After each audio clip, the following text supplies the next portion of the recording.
I died because I was wrong, and I turned into a vengeful spirit.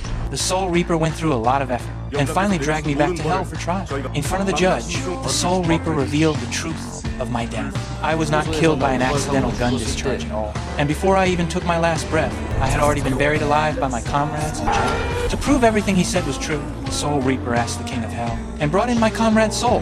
But my comrade stayed dazed the whole time, and nothing he said lined up. The moment he thought back to that night, he became extremely tense and restless. After saying sorry, his mind completely collapsed, and his soul vanished on the spot. At the same time, his body in the human world also died. To prove I was truly innocent and wrongfully killed, David put up 1,000 years of merit as a bet and demanded a joint trial.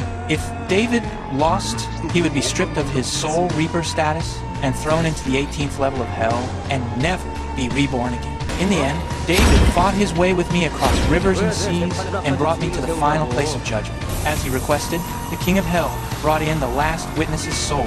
The judge pressed Jack on the spot and asked if he had buried me alive, but Jack kept his mouth shut. At that moment, David started telling his own story. 1,000 years ago, he was the general who protected Goria.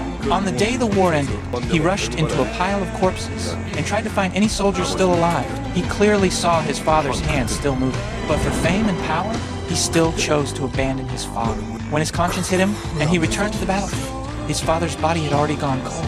After they perished together, the King of Hell appeared in front of David. The King of Hell took him in and made him a Soul Reaper in charge of Hell's laws. He also erased the memories of 2 others and assigned them as David's subordinates. Because David's sins were too heavy, the King of Hell kept his memory intact. Over the past 1,000 years, David endured endless pain and at the same time gave everything he had to help Tom and Kelly be reborn. Tom and Kelly, hiding in the corner, heard this and finally forgave David.